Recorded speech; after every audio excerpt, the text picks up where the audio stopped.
En 30 minutos, MF Economía e Inversiones y Radio 1000 te traen los principales temas económicos del mundo y de Paraguay con Economía a 1000.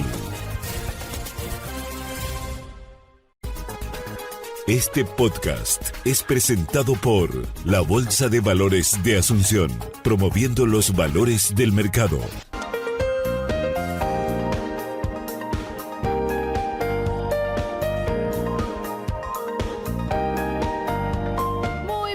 Buenos días, bienvenidos a una emisión más aquí de Economía 1000. Muchas gracias por la compañía de todos los días y también, como todos los días, aquí en piso, quien les saluda, Prince Otto, y estoy en compañía de Ada Caballero. ¿Cómo estamos, Ada? ¿Qué tal? Bienvenida. Buen día, Prince. Buen día a la audiencia. ¿Todo bien y vos? Muy bien, todo en orden, ya cerrando la semana con muchísima información, análisis y sobre todo entrevistas de primerísima mano para conocer cómo han venido ciertos sectores de la economía. Así que en esta ocasión no es la excepción porque tenemos invitado en piso, pero antes de saludarlo tenemos que cumplir con la audiencia, con el pimponeo de las principales noticias económicas del día. Adelante, Josema.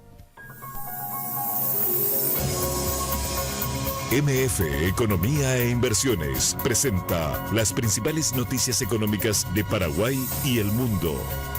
Bloomberg en línea da cuenta que el oro registró una alza significativa esta semana, alcanzando los $3.324 por onza, con un incremento cercano al 3% semanal. Este repunte se produce tras la firma de un nuevo acuerdo comercial entre Estados Unidos y el Reino Unido, que facilita el acceso de productos estadounidenses al mercado británico y agiliza los procesos aduaneros.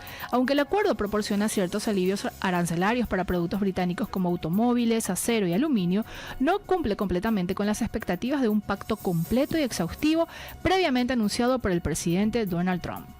¿Más información, Ada? De acuerdo con Reuters, el Banco de Canadá afirmó que el sistema financiero del país se mantiene estable en 2025, aunque alertó que una guerra comercial prolongada con Estados Unidos podría generar riesgos importantes. Las tarifas y contramedidas afectarían a hogares y empresas, incrementando la presión sobre el sistema financiero. El informe también advierte sobre posibles aumentos en la volatilidad de los mercados y un menor crecimiento económico. A pesar de que los bancos están bien capitalizados, podrían reducir sus préstamos si se incrementan las pérdidas crediticias. El creciente protagonismo de fondos de cobertura apalancados en los mercados de bonos también genera preocupación. El Banco Central pidió reforzar la vigilancia y la cooperación internacional para evitar desequilibrios mayores. Y ya estamos en compañía de nuestro invitado de hoy, a quien agradecemos justamente su venida después de varios meses, y lo hago públicamente el reclamo. Mentira, siempre lo hago con la gente. Amílcar Guillén, él es director de proyectos estratégicos del Ministerio de Obras Públicas y Comunicaciones.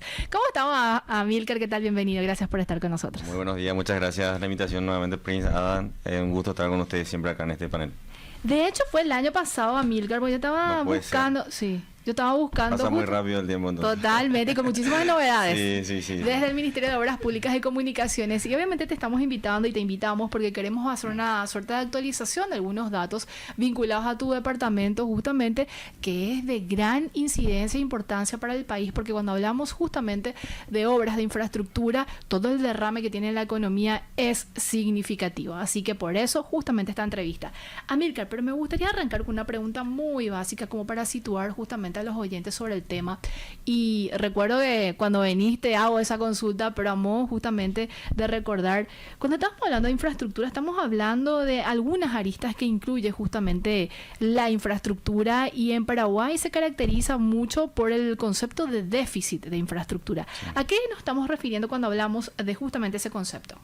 Sí, bueno, cuando hablamos del déficit de infraestructura, digamos, toca todos los sectores, ¿verdad? Sí, te pediría que te acerques más al micrófono. Sí, para mejor varios sectores. De hecho, un estudio del BID que habíamos tomado nosotros al inicio de la gestión, cuando trabajamos en ese plan de infraestructura los próximos 5 años que te había comentado, que teníamos una meta ambiciosa de poder llegar a unos 5.500 millones de dólares de inversión y también un poco con el impulso de poder generar grandes empleos con estas obras que venimos impulsando del ministerio, hablamos del orden de 24.000 millones de dólares, ¿verdad? Pero eso tiene que ver con sectores obviamente logísticos, de corredores logísticos principalmente, pero también sectores históricamente relevados como el sector de agua y saneamiento, el sector de telecomunicaciones, y bueno, entra también seguramente ahí el tema de vivienda y los otros sectores. Transporte, ¿verdad? sí. Transporte principalmente. Y en base también a estos índices y a las necesidades de inversiones que habíamos trabajado en ese plan, y bueno, ahí se destaca que también fue incorporado también el sector de agua y saneamiento, que hoy vienen avanzando en grandes proyectos, principalmente ya con las publicaciones, ¿verdad? Cuando nosotros habíamos hecho esa primera entrevista estaba plasmado en ciertos planes, pero hoy ya podemos comentar muy contento también de la gestión ahí liderada de la propia ministra Claudia Centurión y el área de agua que no lo llevo yo de la DIPE, pero lleva la ingeniera Claudia Crosa. Vienen impulsando también y publicando varios llamados de ese sector que en las políticas públicas no estaba siendo priorizado, ¿verdad? Que es un sector muy necesario, no solamente por el lado de la salud, sino por sobre todo por las necesidades de ordenar un poco el territorio con la infraestructura de servicios básicos que permiten de alguna u otra manera también ordenar nuestro territorio que viene creciendo en forma desordenada ahora. Amílcar, son muchas aristas las que quiero conversar contigo, y también Ada se va a sumar obviamente a esta entrevista.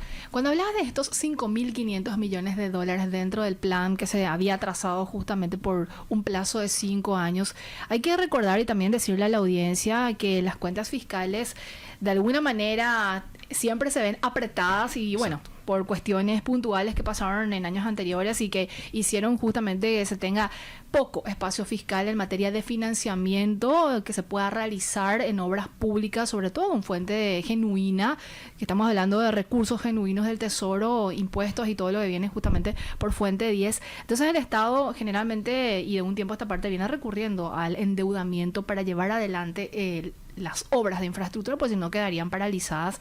Hoy por hoy, esta composición de Fuente 20 sigue siendo muy importante para el Estado, Amílcar, y de alguna manera se está tratando de explorar otras alternativas de financiamiento, ¿o cómo lo están viendo desde el Ministerio de Obras Públicas y Comunicaciones? Sí, por supuesto, dentro de ese mismo plan que nos trazamos, digamos, de un ambicioso plan de inversión, obviamente contempla buscar alternativas de financiamiento, ¿verdad? Y eso también lo mencionábamos en algún momento acá en el panel, donde la prioridad, creo que para poder sostener la inversión en estas, o para poder ir cerrando estas brechas de infraestructura, es poder encontrar estas alternativas de financiamiento, ¿verdad? Y ahí vienen, digamos, la decisión política, que la verdad que yo como técnico celebro, del propio presidente de la República, obviamente liderado también desde el Ministerio de Obras Públicas con la ministra Claudia, y el propio equipo del Ministerio de Economía, ¿verdad? Que dan un apoyo importante a estos mecanismos, donde venimos impulsando los procesos de alianzas público-privadas y también los procesos como de llave en mano, ¿verdad? Es así que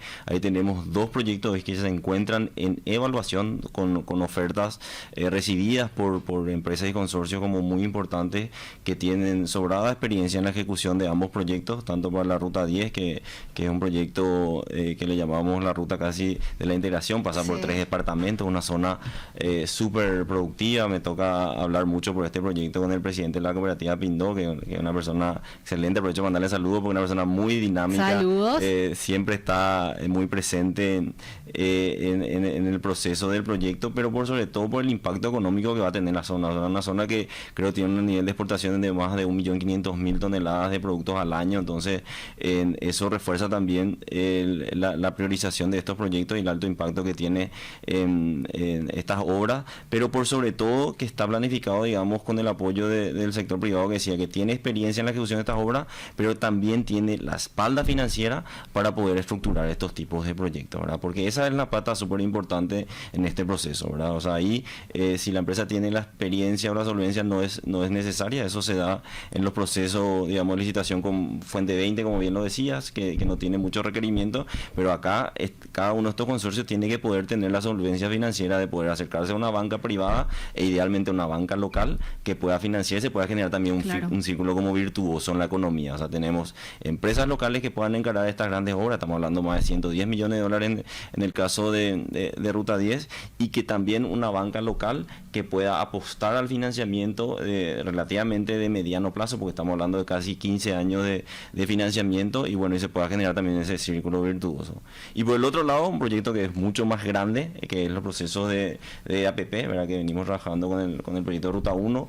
También estamos contentos de anunciar que hoy hemos recibido 2 ofertas de 2 consorcios muy importantes. Sí, voy a acercarte más al micrófono. De 2 consorcios súper importantes. ¿Son nacionales o internacionales? Este es un consorcio internacional, qué ¿verdad? interesante. Ese sí es un consorcio internacional donde también nosotros mencionamos que las empresas locales tienen capacidad suficiente para poder encarar estos tipos de obras, pero sí la necesidad de financiamiento hace como una limitación de ir a buscar a fuentes externas de financiamiento, y eso sí requiere como una más espalda financiera a nivel de experiencia internacional, que yo creo que estamos también generando esa musculatura a nivel local, ¿verdad? Totalmente. Así que estamos llevando esos 2 procesos, los equipos técnicos están muy avanzados ya en los procesos de evaluación técnica para avanzar finalmente en la apertura de las ofertas económicas y bueno, posteriormente en la adjudicación de cada una de estas obras. Principalmente de esta APP que hablabas del consorcio, ¿de cuánto estamos hablando en materia de inversión? Y estamos hablando de una inversión directa de CAPEX de casi 430 millones de dólares, pero esto va a tener además 30 años de concesión, o sea, ellos durante ese proceso siguen manteniendo la ruta en esos niveles de servicio, hay un mantenimiento constante que genera todo eso, y van haciendo también inversiones a lo largo de esos 30 años. O sea, en total la inversión que se va a dar en esos 25 o 30 años está alrededor de casi 800 millones de dólares. O sea, y eso es financiado 100% digamos por el sector privado, y obviamente hay un repago posteriormente del Estado de un pago derivado de inversión, por así decirlo, sí. Pero también por unos niveles de servicio y con el repago también de los pasajes. Hay un modelo de peaje, ¿verdad? Claro. Hay un modelo como de negocio virtuoso que permite también poder financiar estos tipos de infraestructura. Igual el paraguayo siempre está predispuesto a pagar el peaje si las condiciones que se les ofrece, obviamente, de infraestructura, digo, y la parte vial está en condiciones, ¿verdad? O sea, hacer como que un recorrido en menor tiempo si la ruta está en condiciones. O sea, yo creo que también está una predisposición por parte del ciudadano en ese sentido, digo, de acompañar. La buena experiencia, digamos, del primer proyecto APP, sí, que es la Ruta 2, habla de eso, ¿verdad? Sí. O sea, creo que todos los que tuvimos la oportunidad de poder viajar en esa ruta por esos estándares, incluso yo suelo mencionar en horario nocturno que me tocó viajar la última vez, o sea, el nivel de señalización, de seguridad, del tiempo de viaje, o sea, la verdad y esas que colinas que te permiten disfrutar también del paisaje en el día. Totalmente, ¿verdad? O sea, anteriormente, o sea, yo suelo viajar mucho al interior porque tengo hijos chicos. Cuando oscurece, trato de no viajar con la criatura, claro, ¿verdad? Sin embargo, una Ruta 2 uno va perfectamente con la seguridad y con todas las condiciones de señalización que te permiten llevar un viaje seguro y tranquilo también, ¿verdad? Entonces creo que eso se destaca y se valora también de esta gran obra, y bueno, estamos contentos también que esa obra ha culminado su proceso, digamos, de la etapa de construcción. Hoy está ya en etapa de operación, ¿verdad? Luego de una culminación exitosa, luego ¿De cuántos años fue esa? La construcción estuvo alrededor de 3 años y medio aproximadamente, sí. Y si le tomabas todo el proyecto, desde el llamado, todo el estudio de prefactibilidad, etcétera, ¿cuánto lleva y esa una obra? Fue nuestra primera BP. O sea, la estructuración de estos proyectos también es importante mencionar, lleva su tiempo. Por y muchas veces no se ve como el back office, digamos, que están trabajando ahí el día a día, equipos técnicos que van trabajando en los detalles, en todos los estudios que son requeridos para poder llegar a una instancia de licitación. Esto puede durar más de 2 años, un proceso como esto, ¿verdad? Sí.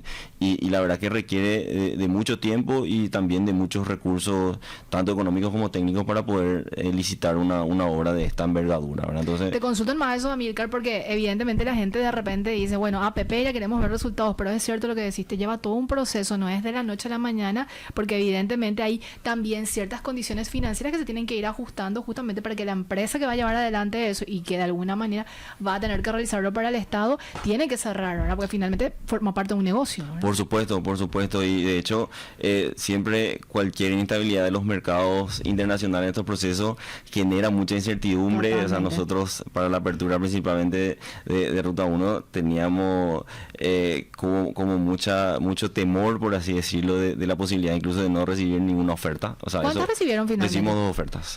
Todas las dos internacionales o también Dos consorcios, o sea, nacionales con internacionales, ¿verdad? Y existía la posibilidad, porque justo fue una semana más complicada a nivel de los mercados internacionales, entonces era una posibilidad, pero bueno, finalmente recibimos dos ofertas también de dos consorcios con mucha experiencia local, y uno de ellos ya que tiene la experiencia incluso de haber liderado el primer proceso de APP, así que ahí finalmente nos quedamos como muy satisfechos de poder tener por sobre todo un proceso competitivo, ¿verdad? Y hoy estamos evaluando las propuestas técnicas que fueron presentadas para, bueno, posteriormente pasar a la siguiente instancia, que es la instancia de ya apertura del sobre económico, ¿verdad? Para saber cuánto va a costar finalmente la obra. ¿Cuándo aproximadamente se realiza eso, de acuerdo a los planes que tienen y a los plazos que tienen? El plazo estipulado está en el orden de 2 meses de evaluación técnica, ¿verdad? Pero tenemos todo un equipo full time dedicado a esto, y bueno, depende de los equipos técnicos, ¿verdad? O sea, se mira en detalle, ¿verdad? Eso, por supuesto. Todo un análisis de las condiciones que cumplan los estándares estipulados, y bueno, y en función a eso para poder pasar a la siguiente instancia, que es la instancia ya de la apertura del sobre económico, ¿verdad? Y vamos a hacer la implementación del proyecto en sí, ¿para cuándo estaría esto? En caso de que todo salga como se está pensando, ¿verdad? Si todo avanza según nuestro cronograma, tenemos que recordar también que en estos tipos de proyectos, posteriormente a la firma de contrato viene el cierre financiero. O sea, el siguiente gran hito o gran paso, digamos, del proceso de esta APP es poder lograr el cierre financiero, que es el financiamiento internacional o local eventualmente para poder ejecutar estas obras. Claro. Pero dentro del contrato se estipula que estos consorcios tienen que poner un capital de riesgo dentro del proyecto, y eso es, digamos, su capital, ¿verdad? Claro. Entonces, con ese capital se puede iniciar ciertas obras. Seguramente no van a ser todavía las obras de gran envergadura como las duplicaciones o los pasos de niveles, pero ya va a haber, digamos, un mantenimiento, una puesta a punto de ciertos tramos, o sea, ya se va a empezar como a mover la maquinaria. Y el plazo general, digamos, de un cierre financiero se puede dar alrededor de 1 año. Creemos que podemos llegar a cortar ese plazo ya por la experiencia que tuvimos de Ruta 2 y también un poco la experiencia local que ya existe en estos tipos de proyectos. Entonces estamos expectantes de que eso pueda ser en la brevedad posible. Entonces, con ese recurso, digamos, de capital propio, nosotros para final del año o inicio del año ya podemos ver ciertos inicios de obras, unas puestas a puntos al menos, y bueno, y esperamos que en el primer semestre del próximo año poder estar haciendo el cierre financiero de la obra para encarar ya todos los tramos en la ejecución y el cronograma correspondiente, ¿no? Y que asumo que la posición que tomó Paraguay y logró Paraguay con el grado de inversión también va a ser o es un plus en el sentido de poder acceder a financiamiento internacional, Amílcar. Por supuesto.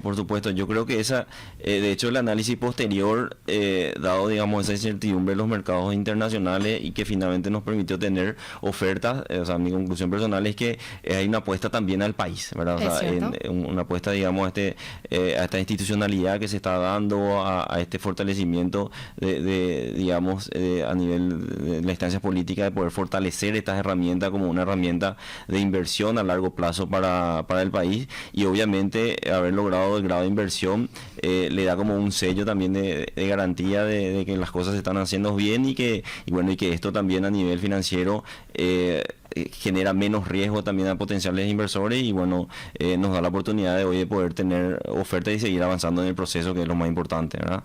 Porque de no tener oferta, digamos, caer en un proceso casi de 3 años de trabajo o un año intenso, digamos, de esta gestión de gobierno, donde era como empezar de cero, y eso sí iba a ser como lamentable, ¿verdad? O sea, un costo en tiempo, recursos técnicos invertidos, y bueno, por suerte hoy estamos evaluando 2 ofertas, y creemos que pronto podemos tener las definiciones técnicas de esto para poder pasar a la siguiente instancia, que es la apertura de los sobre económicos, ¿no?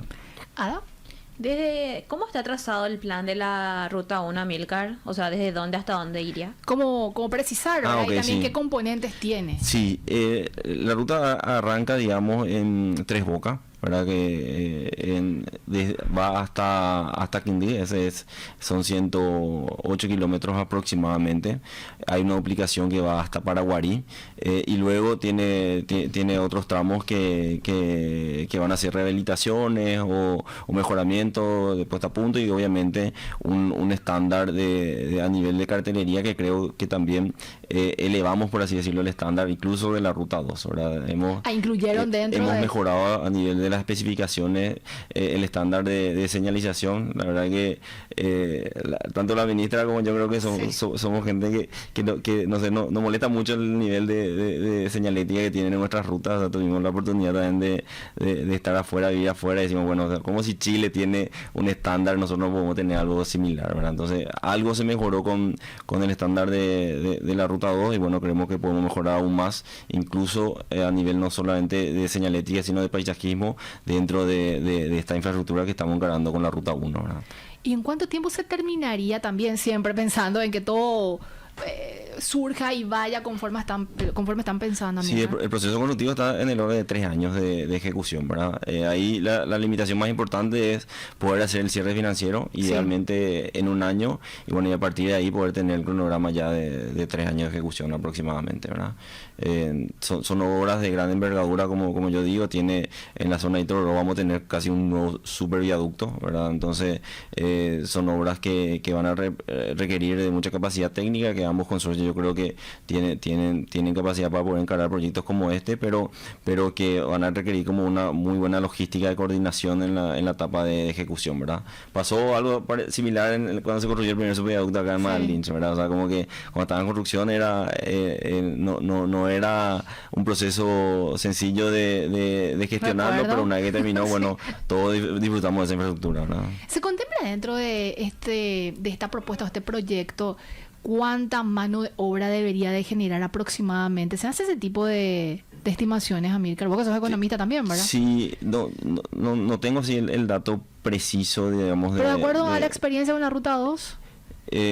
y estaba como en el orden de 30.000, pero no tengo ese dato, no tengo ese dato preciso, pero sí, digamos, lo que analizamos es que esta es una obra que va a beneficiar, digamos, al área metropolitana, o sea, directamente y obviamente indirectamente a la capital, donde vive casi 1.900.000 personas. O sea, hay un beneficio directo a casi un tercio de la población paraguaya, ¿verdad? Eso a nivel como urbano con urbano del área metropolitana, pero también es una arteria súper importante a nivel logístico, porque nos conecta con 2 departamentos súper productivos, o sea, tanto Itapúa como Misiones, que son las zonas más productivas del país, y bueno, va a ser un corredor logístico súper importante, que de hecho hoy ya lo es, y va a mejorar el estándar de velocidad y tiempos de viaje, principalmente de carga. Entonces eso nos va a dar mejor competitividad con muchos productos a nivel país. Entonces eso es una externalidad positiva que va a generar esta gran obra, y ni qué decir de la perspectiva turística, ¿verdad? O sea, nos va a permitir llegar mucho más rápido para Guarí, Villa Florida, que son centros históricos también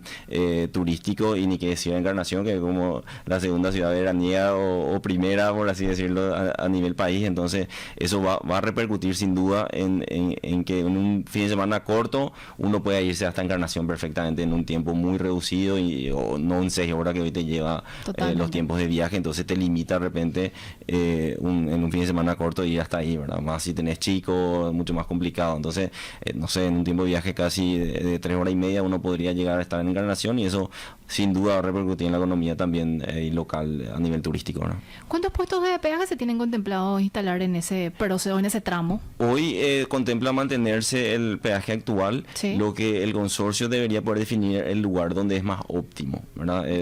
Pero en principio es como está actualmente diseñado. Amílcar, te quedas con nosotras hasta el final, Sí, ¿cierto? por supuesto. Porque me gustaría a la vuelta del corte explorar esta siguiente arista, y ya te tiro como para ir analizando también. Se realizó una modificación de la alianza público-privada, el proyecto, mejor dicho, la ley de APP, y evidentemente era buscando justamente volverlo más atractivo y, bueno, ayornándose también a ciertos requerimientos y demandas a nivel internacional, y que de alguna manera se ajuste también a lo que se viene haciendo en el contexto internacional. Y me gustaría también hablar un poco de cuántos y cuáles proyectos más están en mira o en carpeta de aquí en adelante. ¿Te parece? Con mucho gusto. Vamos a seguir conversando con Amílcar Guillén, director de proyectos estratégicos del Ministerio de Obras Públicas y Comunicaciones. Vamos a una pausa y a la vuelta con más Economía 1000. Seguís escuchando Economía 1000, muchas gracias por la compañía y es momento de compartir rápidamente el pimponeo de las principales noticias económicas, esta vez a nivel regional, y después hablamos también de nuestro pequeño segmento. Yo sé que me miraste cuando te dije noticias, pero también nuestro segmento que es el de la cifra del día, así que vamos a hacer rápidamente esta lectura de lo que da cuenta en materia de noticias y hablamos en Bloomberg en línea, que habla de que China ha firmado una carta de intención con exportadores argentinos para adquirir aproximadamente $900 millones en soja, maíz y aceite vegetal. Este acuerdo, aunque no vinculante, representa un compromiso significativo y poco común por parte de China, que ya es el principal comprador de soja sin procesar y aceite de soja de Argentina. El año pasado, China abrió su mercado al maíz argentino, consolidando aún más esta relación comercial. Y que va en línea a lo que ya venían anunciando incluso y nos decían analistas aquí en el programa ADA, de la oportunidad que puede representar la política arancelaria impuesta por Trump para países sudamericanos, y en los que está obviamente Brasil, Argentina y también quizás para Paraguay. ¿Más información, Ada? Ámbito informa que Uruguay se prepara para participar en el cuarto foro de la CELAC y China, que se celebrará el 13 de mayo con la presencia del canciller. El gobierno ha descartado la posibilidad de avanzar en un tratado de libre comercio bilateral con China, enfocándose en negociaciones a nivel regional a través del Mercosur. Esta postura se alinea con la visión del presidente, quien ha señalado que los acuerdos comerciales deben involucrar a toda la región, en consonancia con las iniciativas del presidente brasileño Lula da Silva. Y como anunciaba, tenemos que compartir la cifra del día, Ada, obviamente, un segmento muy importante que se está volviendo ya habitual aquí en Economía 1000. ¿Qué cifra tenemos hoy? 150 millones de dólares más se recaudaron en los primeros 4 meses del 2025 en comparación al mismo periodo del 2024. Esto representa un crecimiento de 10%, superando la proyección inicial del 7%, comentó Óscar Orue, director nacional de ingresos tributarios. Si te interesa descubrir más detalles, puedes escuchar el podcast completo en Spotify, búscalo en el perfil de Economía 1000 y mantenete al tanto de todo. Y seguimos en compañía de Amílcar Guillén, él es director de proyectos estratégicos del Ministerio de Obras Públicas y Comunicaciones, hablándonos sobre los proyectos de infraestructura en el país y bueno, haciendo anuncios muy interesantes y sobre todo detalles de estos proyectos que finalmente son parte del interés de toda la ciudadanía por todo el efecto que también genera en toda la economía. Amílcar, antes del corte te daba ya como un vamos a decirle pregunta en el sentido de la ley APP, que sufrió una actualización, podemos denominarlo, porque no fue una reforma, no fue total, sino vamos a decirlo como para ayornarle a las necesidades de los requerimientos justamente y volverlo mucho más atractiva en materia de instrumento de financiamiento, por denominarlo de una manera. Podemos hacer una suerte de recapitulación que incluyó esta actualización de la ley APP. Sí, bueno, en lo que estábamos buscando un poco, ese fue un trabajo conjunto que lo hicimos, de hecho, con el MEF, y buscamos obviamente poder generar una herramienta que sea mucho más ágil para estos procesos que llevan su tiempo de estructuración, ¿verdad? Y también había como una necesidad institucional con la creación del MEF, también con la eliminación, digamos, de la Secretaría de Planificación, donde parte de la ley mencionaba que los procesos tenían que pasar por la STP, lo que tenía que ver con procesos de iniciativas principalmente privadas. Entonces, esos fueron eliminados y todos esos circuitos burocráticos, por así decirlo, fueron ajustados, y hoy prácticamente cuando es una gestión de iniciativa privada se depende directamente de los proyectos, entren directamente al mes, y si eventualmente la institución convocante, ¿verdad?, que la mayoría de los proyectos que estamos estructurando son del MPC, entonces ya hay como solamente un trabajo como bilateral, digamos, entre ambas instituciones, y una coordinación siempre también en esos procesos de la propia Procuraduría. Entonces se necesitaba esa armonización principalmente y eliminar, digamos, esos procesos que de hecho ya eran necesarios. Entonces el objetivo de eso era poder generar una herramienta que pueda agilizar la burocracia pública, digamos, en estos procedimientos, y eso fue uno de los puntos que fueron ajustados en esta nueva normativa. Posteriormente estaba el tema de que cuando una iniciativa privada había una limitación de hasta 10% de aporte del Estado. Eso también fue ajustado, eso está hoy en el orden de 25%, pero incluso eventualmente si es un proyecto que interesa al propio equipo económico, se podría llegar a elevar ese porcentaje. De manera ¿verdad? excepcional. Y ese es un caso que si bien hoy yo suelo mencionar que la segunda generación de APP podría ser pensar en una APP de escuelas, ¿verdad? Donde la escuela no tiene ningún tipo de repago, pero eventualmente podría ser como una especie de iniciativa privada. Entonces el Estado podría financiar, o sea, pagar, digamos, como un alquiler, ¿verdad? Como una especie de pago por disponibilidad y por un estándar de servicio entregado, que el Estado tenga que pagar el 100% de eso porque no tiene un repago directo. Y me tocó poder conocer esa experiencia en Uruguay, la verdad que es muy buena, son proyectos muy acotados, muy sencillos, donde el estándar de infraestructura que tienen los chicos, yo me animo a decir que son mejores a los colegios privados locales, y donde me tocó conversar con una de las directoras, digamos, ahí de esa escuela, y ella decía, yo anteriormente me tenía que ocupar, y el mayor tiempo que le dedicaba era a preocuparme si tengo que cambiar el foco de la clase, o que el sanitario no funcionaba, o que una gotera, etcétera. O sea, toda una gestión, digamos, de mantenimiento, sí, que le lleva mucho tiempo. Sin embargo, ahora se dedica full time, digamos, al tiempo de preparación de las clases, de coordinación con los distintos profesores, de dedicarse a lo que tiene que hacer, que es a la educación de los chicos, ¿verdad? Y toda la parte administrativa lo lleva el servicio privado, ¿verdad? Entonces, eso ¿Es potable hacerlo en Paraguay? Yo creo que la siguiente versión la siguiente generación de APP, yo creo que podría ir por ese lado, ¿verdad? Y la tercera generación, que de hecho Chile lo tiene, es pensar capaz en un proceso como de hospitales, ¿verdad? Claro, eso es más complejo. El hospital, ¿verdad?, es más complejo, ¿verdad? Por las especificaciones, los equipos, entonces requiere, digamos, mayor complejidad a nivel del contrato, ¿verdad? Entonces, por eso yo hablo como de la tercera generación. Claro. O sea, nosotros estamos generando la musculatura ahora con este proceso de poder generar nuevos proyectos viales. O sea, creo que tenemos hoy un pliego bastante bien estructurado a nivel técnico, ¿verdad? Donde, digamos, el proceso demostró que hay apetito del privado para poder cerrar una asociación con el Estado en función a estas condiciones que nosotros hemos establecido, y bueno, y en función a eso seguir pensando, digamos, en las distintas herramientas de infraestructura que se pueda financiar con estos tipos de financiamiento, ¿verdad? Con esta actualización de la ley APP, Amílcar, se había incluso estimado de cuánto más se esperaría que se generaran en materia de financiamiento a través de este instrumento. ¿Podrías recordar, y si tenés en mente, el impacto que podría incluso generar si es que se dan todas las condiciones y bueno, se vayan ajustando y que genere realmente el incentivo que se estaba buscando también dentro de esta normativa? Y bueno, hoy por hoy, digamos, de los procesos que logramos avanzar y estamos en etapa de evaluación, bueno, tenemos firmado la adenda que es dentro del marco de las APP, que es la adenda Ruta 2 para la autopista, sí, elevada, que también anunciamos en abril. En abril fue un mes de anuncio en estos tipos de proyectos. Viniste en mayo, pero no importa. Sí, pero inicio de mayo. Sí.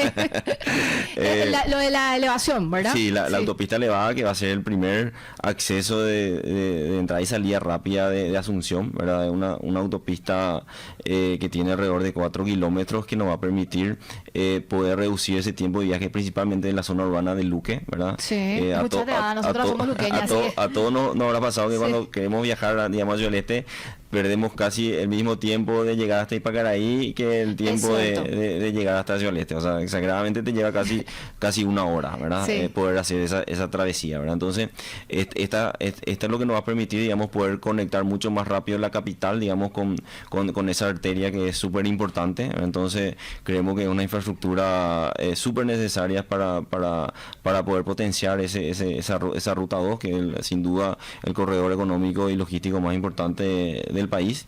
Y bueno, y con esta infraestructura va a descomprimir, porque va a ser una infraestructura para vehículos livianos, pero al derivar esos vehículos livianos por ese lugar, te descomprime la otra arteria, entonces la logística, digamos, de carga también se ve beneficiada indirectamente, ¿verdad? Y ni qué decir los otros accesos. O sea, también si uno quiere salir por Mariscal López y cruzar San Lorenzo para tomar la ruta 2, hoy tiene una situación caótica, entonces creo que mucha gente va a optar por ir por esta vía rápida que irse por eso, entonces también va a beneficiar indirectamente a todos esos sectores. Mencionaba la figura de la adenda. Y eso está en el orden de 180 millones de dólares. Sí, te vamos a contar el monto. Eso, 180 millones de dólares, tenemos 110 millones de lo que es Ruta 10, ahí estamos casi en 300 millones, más lo que es el proceso de la APP de Ruta 1, otros 400 millones, entonces estamos casi en 700 millones de dólares de inversión que hoy están ya pronto a adjudicarse, y el siguiente gran desafío es proyecto del tren de cercanías, ¿verdad? Que Te adelantaste la pregunta de Ada. Así que, Ada, hacele la pregunta, por favor, en ese marco. Sí, Amílcar, justamente eso, que otros proyectos están en carpeta. Y consta que no leíste la pregunta de Ada. No. Leí acá lejos, sí. Mentira. Sí, el proyecto de tren de cercanía que ahora es nuestra prioridad de poder avanzar en el proceso de precalificación, ¿verdad? ¿Dónde sería eso para que la gente pueda ubicarse? Y el proyecto arranca, digamos, de Estación Central, va hasta Ipacaraí. Creemos que un primer tramo puede ser de Estación Central a Luque. O sea, tenemos una franja liberada principalmente ahí en la autopista Ñuguazú y ciertas complicaciones técnicas que hoy lo estamos resolviendo en la zona ahí de Artigas, esos cruces de Perú, que ya tenemos también las soluciones técnicas. O sea, estamos muy avanzados en lo técnico y a nivel de detalle de ese proyecto, por lo que creemos que estamos en condiciones de avanzar en la precalificación, en el llamado precalificación de ese proceso. No, mencionas mucho Luque nomás, no es porque sea luqueña, sino porque también es como que para que también la gente pueda dimensionar nada más, Amílcar.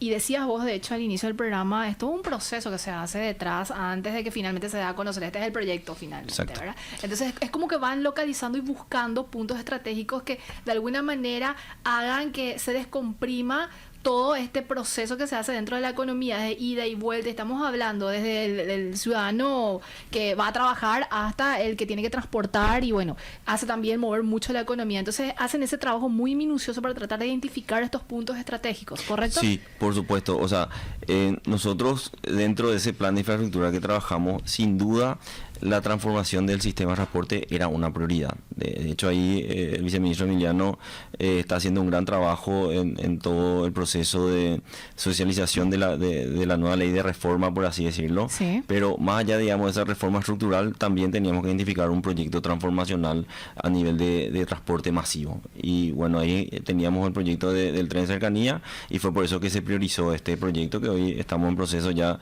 avanzado de poder iniciar el proceso de precalificación que te decía, ¿verdad? Entonces, creo que nadie puede discutir que la necesidad de poder tener un proyecto de transporte masivo es absoluta en Asunción en el área metropolitana. Creemos que este es el corredor más factible, ¿verdad? De poder arrancar con un proceso relativamente rápido, de poder tener, digamos, en puertas un proyecto licitado en el menor tiempo posible. Y bueno, es por eso que se priorizó esto de las distintas alternativas que teníamos en cartera, ¿verdad? Amílcar, aparte de la ley APP y bueno, llave en mano, ¿qué otros instrumentos dispone Paraguay para el financiamiento en inversión pública y puntualmente infraestructura? Sí, hoy por hoy, digamos, cómo fue evolucionando, por así decirlo, la inversión en infraestructura. O sea, históricamente era con fuente 10, que eran los recursos de impuestos que se recababan. Después, posteriormente, vinieron los fuente 20, que eran los créditos de las multilaterales. Después fuimos... Si mi memoria no falla, como en el 2012 creo que hicimos como la primera emisión. 2013 me tocó cubrir eso, sí. Tenés mejor memoria que yo, 2013. Y no porque yo sea más vieja, quiero aclarar nomás eso, Amílcar. Okay. Sí. Tenés mejor memoria. Sí.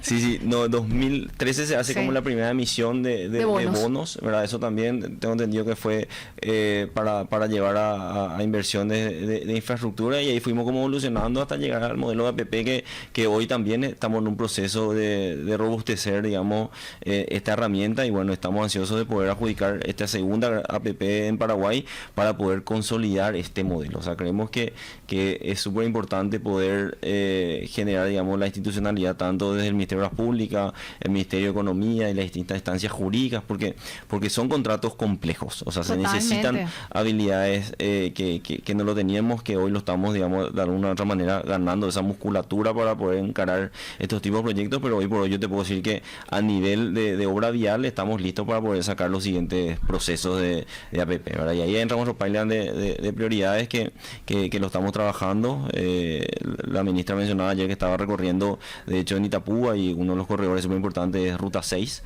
¿verdad? Que es un corredor logístico importante, que estamos viendo la posibilidad también de estructurarlo bajo esta herramienta.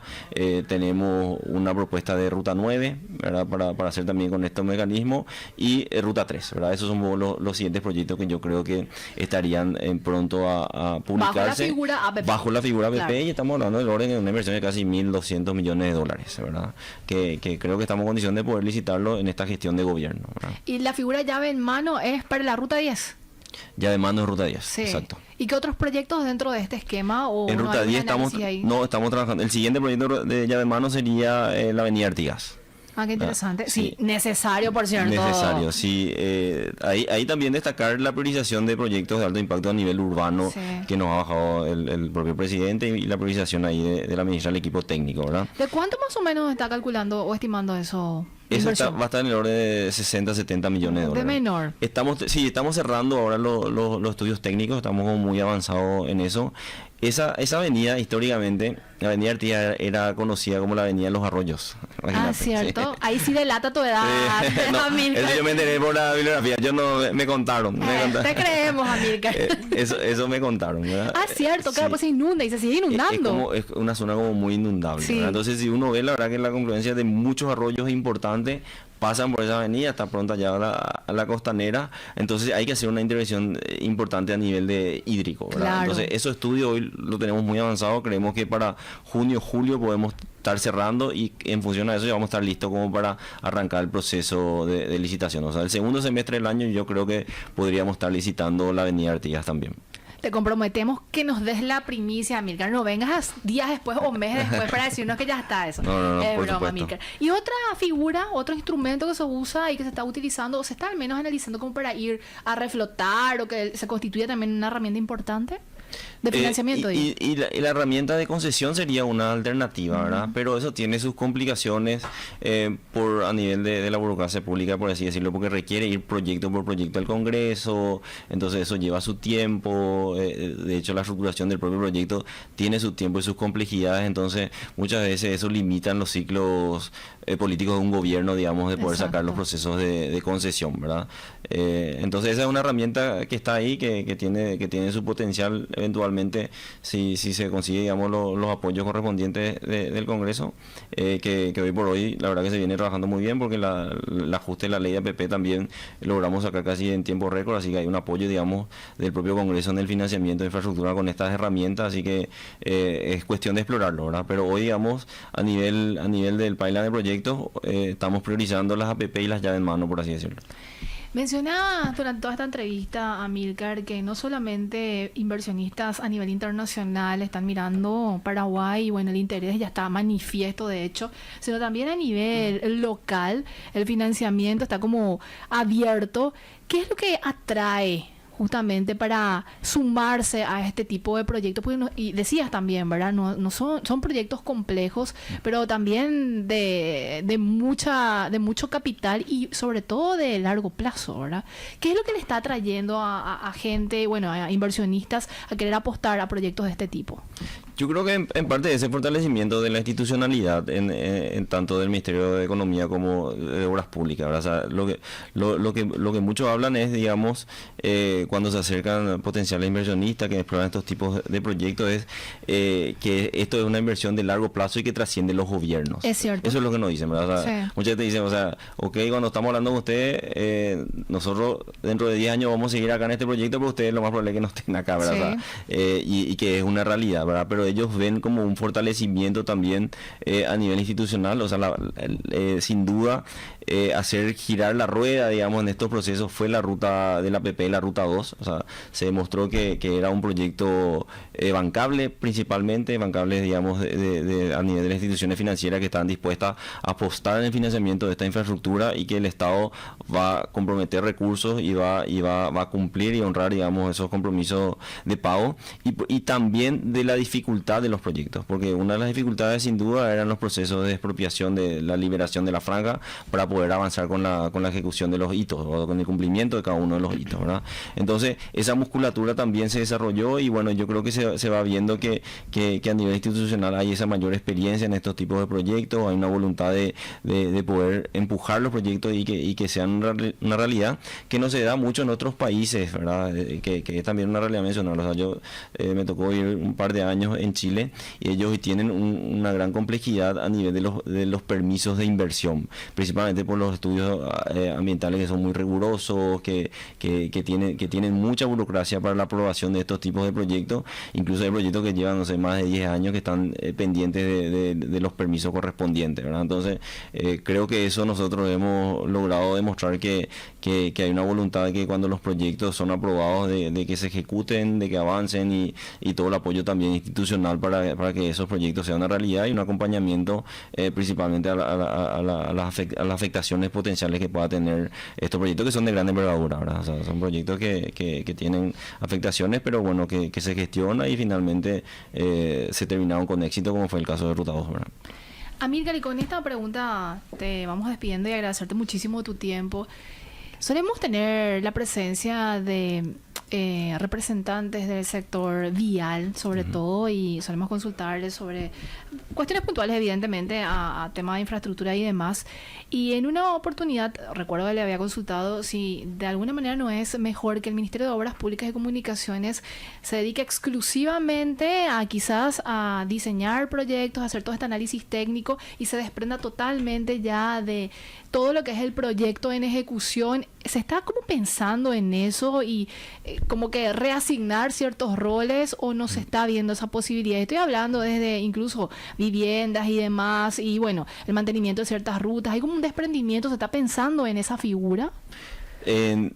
Toda la cartera, digamos, de ejecución de obras lo lleva el viceministro de Obras, o sea, no lo llevamos nosotros de la DIPE, ¿verdad? Pero una apreciación técnica mía, yo te diría que sí, o sea, hay como un ordenamiento de aprovechar un poco la musculatura del Ministerio de Obras Públicas para ejecutar ciertas obras civiles, y es por eso que hoy está tomando mucha fuerza también la Dirección de Obras Públicas, o sea, con ellos han lanzado proyectos muy importantes en el fortalecimiento de escuelas, que históricamente lo venía haciendo el Ministerio de Educación. Es cierto. ¿Verdad? Tiene una cartera ahí, no sé, solamente en la modernización del proyecto TAPE son $100 millones, más todos estos proyectos con Itaipú, que tiene que ver con la modernización de ciertos centros en cabeceras departamentales, o sea, son otros recursos que ellos están manejando, los hospitales, ¿verdad? Que son otras obras importantes, que hoy de hecho se lanzó la licitación del Hospital del Norte, ¿verdad?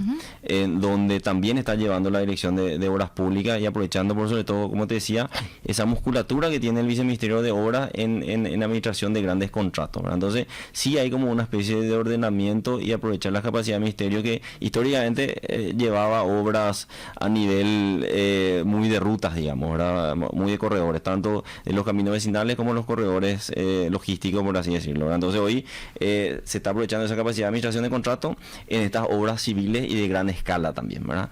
Y también por el lado, digamos, de aprovechar la capacidad del sector privado en la gestión de los contratos, y me animaría a decir que sí también, porque de hecho eso es lo que buscan los modelos de APP, ¿verdad? Cierto. Y hoy se está fortaleciendo eso. O sea, hoy yo puedo decir que hay una directriz de las máximas instancias, digamos, a nivel político o técnico, o sea, el propio presidente, el ministro de Economía y la ministra Claudia, que nos dan todo el soporte para que nosotros podamos encarar estos tipos de contratos. O sea, hay una priorización súper importante, y bueno, y dejar por sobre todo esa institucionalidad que puedan venir las siguientes administraciones y construir sobre lo que hoy estamos nosotros realizando, ¿verdad? Amílcar, ¿dónde la gente puede encontrar más información de toda la exposición y los datos e información que nos brindaste hoy? Sí, eso siempre se publica en la página web del Ministerio de Obras Públicas, ¿verdad? www.mpc.com.pi, donde pueden encontrar ese tipo de información, y bueno, también a disposición ahí de la DIPE para brindar cualquier tipo de detalles que quieran sobre estos proyectos. Muchísimas gracias por tu tiempo, que tengas un excelente fin de semana. Igualmente, muchas gracias, un gusto estar con ustedes, como siempre. Gracias. ¿Estuvimos con quién, Ada? Amílcar Guillén, director de proyectos estratégicos del Ministerio de Obras Públicas y Comunicaciones. Y nosotras tenemos que irnos. Nos vamos a reencontrar el próximo lunes. Desearles un muy feliz fin de semana. Este podcast es presentado por la Bolsa de Valores de Asunción, promoviendo los valores del mercado.